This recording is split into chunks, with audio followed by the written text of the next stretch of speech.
I'm a jazz drummer. I'm talking about I developed to be a jazz drummer in the United States Air Force.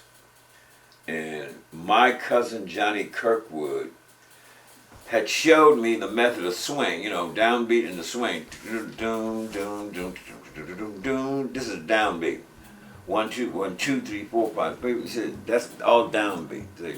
So you upbeat it to dum, dum, dum.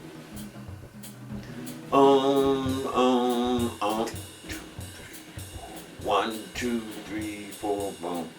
So when I can play, blah, blah, blah. 1, 2, 3, 4, 2, 2, 3, 4, 2, 2, 3, 4, 4, 2, 3, 4, 5, 2, 3, 4, 6, 2, 3, 4, 7, 2, 3, 4, 8, 2, 3, 4, 9, 2, 3, 4, 10, 2, 3, 4, boom. Huey wants me to recite this poem right there on the street.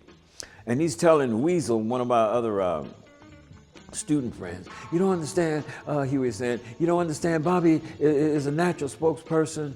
He's a great communicator. Come on, Bobby, recite your poem.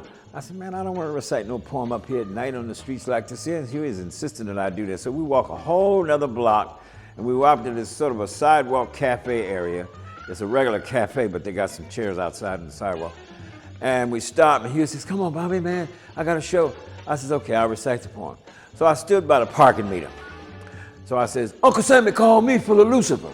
Well, I don't give a good eagle-eyed, McPleagle, triple whammy damn, for I, Phyllis Fosdick. And just as I got to that line, I, Phyllis Fosdick, and when I started the poem, people stopped immediately because there's hordes of people walking up down the street, and they stopped immediately. And a large, big, tall, bushy-headed white kid with a chair in his hand and a big, giant marijuana cigarette in his hand. He says, hey, man, hold it, hold it, hold it. He comes out, he puts the chair by it. He said, hey, man, I'm sitting there, man, and now these people stop and I can't see you. I says, okay, man, okay. I'll get on the chair. So I get up on the chair. There's 20, 30, 40 people there, and other people are stopping. And I see out the corner of my eye the Berkeley police car turning into the intersection there. And I recite the poem. Uncle Sammy called me full of Lucifer. Well, I don't give a good eagle-eyed, McPleagle, triple whammy damn, for I, Phyllis Fosdick, will not serve. Uncle Sammy, don't shuck and jive me. I'm hip to popcorn jazz changes you blow. You know damn well what I mean. You school my naive heart to sing red, white, and blue stars and striped songs and to pledge eternal allegiance to all things blue, true, blue-eyed, blonde hair, white chalk, white skin with USA tattooed all over it. When my soul trusted Uncle Sammy and loved Uncle Sammy, I died in dreams. Playing war for you, Uncle Sammy. You jam your emasculate manhood symbol, puffed with gonorrhea. Gonorrhea of corrupt, unrealty myths into my ungreased nigger, ghetto, black ass of my Jewish, Catholic, Hindu, Islamic Sioux. What? Sure, free public health penicillin cured me. But Uncle Sammy, if you want to stay a freak show strongman god, fuck your motherfucking self. I'm not served. With a crowd on that sidewalk, more. They were applauding. And Huey was telling Weezer, I told you, listen to these people, listen to this. So I get off the chair, a young white kid, crew cut, yellow t-shirt, jeans, walks up, you're under arrest. I said, man, what the heck are you talking about? He says, you're under arrest for using obscene language. He grabbed my arm. I said, man, get your hands off of me. I said, yeah, you're using obscene language. I said the free speech movement, we just won that in the Supreme Court. We can say the word fuck, you know what I mean? So fuck you, man. So I got ready to turn away, and the uniform cop was coming through the crowd, and he grabs the back of my jacket, and it had silk linings, and it caused me to slide out of it.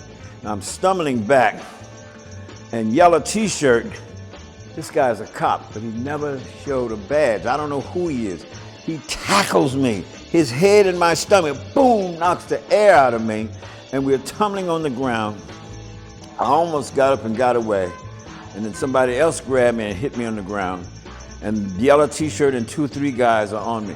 Come to find out later, these guys are all undercovers out there, and they beating my ass on the ground. And I hear later that Huey gets in a fight with the other uniform cop. This particular cop is something else. Most people don't know that Huey did boxing training in one of the gyms in Oakland, California. So the way John and other people told me, he said he was just dancing on this guy, and he was hitting him and everything. And so then the cop went for his gun, and then Huey started holding the cop's gun in his hand, pow, pow, pow, pow. And finally, other cops got in. Make a long story short, we all got arrested. We went to jail. Not past go, y'all going straight to jail. And me and they even arrested Weasel, but they dropped charges against Weasel because it was really me and Huey who fought the cops. And I told Huey, you got to research this stuff about patrolling these police. That's a tactic. Yeah, we can capture the imagination of people. He did the research, etc. He was in law school 2 years, what have you, at that time, etc. We got out there with our guns, legal, etc. I made sure it was legal guns, everything.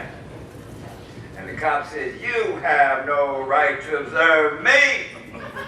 And Huey says, "No, California State Supreme Court ruling states that every citizen has a right to stand and observe a police officer carrying out their duty as long as they stand a reasonable distance away, a reasonable distance that is strict with rules of the Constitution. And I'm standing here, and I will observe you whether you like it or not."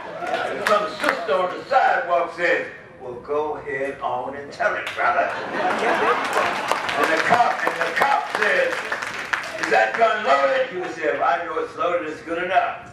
"Well, I have a right," Huey said. "You have no right whatsoever. Stand back, United States Supreme Court, so, therefore you cannot remove my property from it without due process of law. Step back. You cannot touch my weapon." The tall black brother over here come out. He said, "Man, what kind of Negroes is these?" It had never been done before. The Panther never attacks anyone, but when he's pushed into a corner by any aggressor, he comes out of that corner to wipe out that attacker or aggressor resolutely, wholly, thoroughly, absolutely, and completely. I think it's very erroneous to compare the Panthers with any racist groups in this country because the Panthers is here to stop racism from the power structure down. We looked at ourselves as a political organization because of our 10 points in our program was political points. And these 10 points was about me and my talk and discussions with Huey about the need to have a mass membership organization around the country. This is what I was after. My idea, we would have chapters and branches of whatever, and we'd have brothers and sisters in all these black communities all across the United States of America. And if we could get people in the state legislatures and stuff like that, we could wipe out and get rid of all the laws that were the crux of institutionalized racism here in America. We're going further than that. We're going to give the power to the people. The power to the people to control over the police, which is a program, the community control of police, over the police, and we're going to say that the people in the communities, even the white communities, are going to receive a hell of a lot from it, let alone the black communities being able to control that institution of the police department, which is supposed to serve them. When we went to Sacramento, I had 24 males and 6 females. Most of us were armed. I guess about 28 of us were armed. And when we got there, Ronald Reagan, the governor, was out on the front lawn. Now, Ronald Reagan on the front lawn speaking to 200 future leaders of America, I think it was. I did not know he was going to be there. I mean, we're really going there for me to read a statement. We know that the press is always around the Capitol, so the idea is to read a statement, but we're reading a statement in opposition to what we had read in the newspapers about the Mulford Act. How are black people powerful enough as a symbol to fix the gun issue? It's happened before. Back in 1967, a heavily armed group of Black Panthers marched into the California state capitol, and wouldn't you know it, within 12 weeks, the state of California, under Governor Ronald Reagan, passed a new gun control law called the Mulford Act. Damn, less than 3 months. They might as well have called it the These Got Guns Act.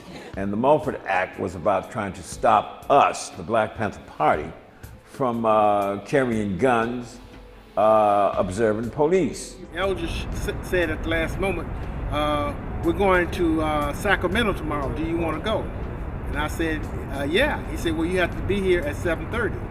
And so I was there at 7:30, and we went to Oakland that morning. And when we got to Oakland, I got my marching orders. Huey was there, Bobby, the Forte brothers, that first cadre who was always doing the patrols and what have you. And it was at that point that they gave the marching orders that we were going to Sacramento and that we were going to observe the legislature in relationship to those laws that were being passed. That there was we weren't going there to get into any gun battles or any of those things. We were going there to observe. And if we got arrested, we were supposed to take the arrest.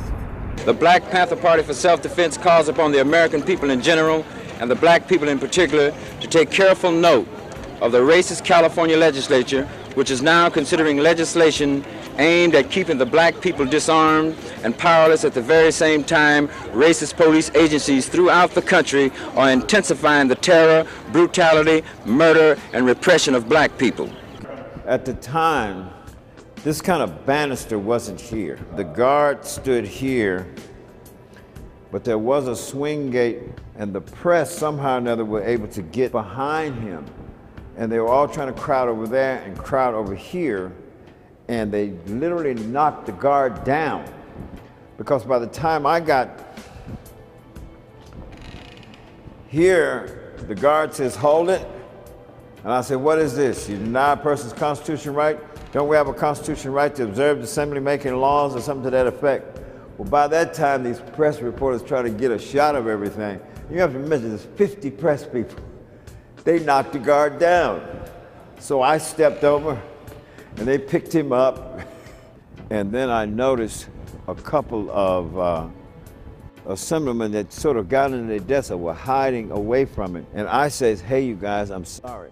They led us into the wrong place, you know." And I says, "Come on, you guys, come on, let's go. Let's get out of here, man. We're in the wrong place." We left the Capitol grounds. We were way at some service station somewhere. I was in Sacramento at the time that they led the lobby group to the Capitol. And to this day, I still don't understand how you get arrested for going to the wrong door. They must was looking at the wrong people. Armed folks. Finally got arrested. And this young police did not know what to arrest us for. And he was on his little speaker. Because first he pulled his gun out. I said, "Put your gun up." He says, he was walking. I says, "Put your gun up. Do not draw your gun on us." Because I had party members. They getting rifles. This guy got a gun out because they was trained, you know, to get ready to defend himself. So I got him to put his gun in his holster. I says, "Now, if you want to make an arrest, you can make the arrest. We will take the arrest. But do not draw your guns. There's too many people around here with guns." So he walked back to his little tricycle. He's talking to him on the radio. He says, "Well, they're all down here. Yeah, they're the ones who've got the guns." Say, "Well, you have to arrest them." A voice came over the speakers. He says, "What do I arrest them for?" And so the voice says, "Any goddamn thing. The governor wants their asses arrested. Arrest them on any damn thing." And the guy turned around. He didn't know what to do. It took all these other policemen to come around and then methodically arrest us. So I'm telling everybody, if we arrest, take the arrest. We take arrest. Out here, where we found definite information out now, that Bobby Hutton was instructed by the cops to run from here to the police car or the area where it was, and was literally shot down. He was shot over 10 times. He had 5 pistol bullets in his head. A clear-cut case of murder.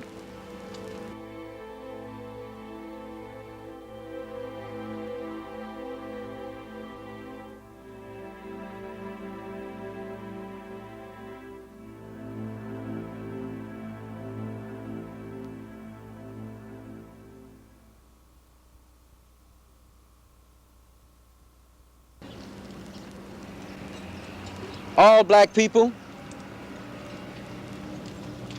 to all black people, we're taking a position, the same position that we took before in organizing the black community to defend itself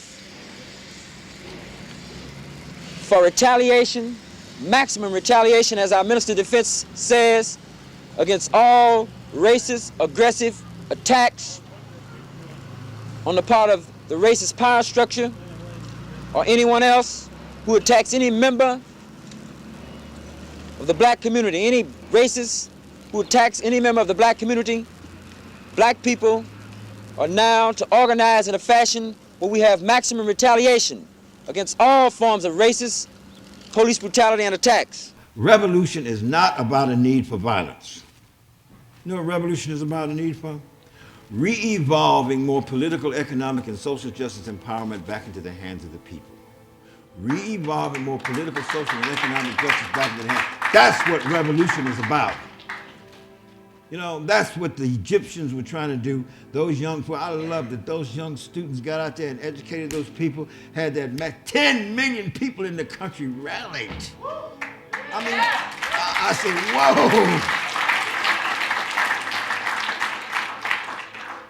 That's re-evolving political and economic social justice empowerment back in the hands of the people. That's what that's about. So what you see happening in Wisconsin, we better rally. And we better, and young folks, you gotta, yes, I want you to make $1 million, $10 million a year. But more importantly, I wanna know if your heart, mind, and soul is in the right place. Hitch your wagon to the human people's liberation struggle. It's gonna happen all over the world. We live in an overdeveloped, high-tech, fast-paced, computerized, scientific, technological social, and that's what we live in today. We're not living in the 60s where I came from. We're not living in the 1800s. This is where we live at. We can organize. We got to form, quote unquote, a more perfect union, and a more perfect union will be founded and manifested in the, ultimately in the rights of the constitutional, democratic, civil, human rights of the people. Ecologically, political, social justice-wise, what have you, however, this is what it's going to be about. Thank you very much.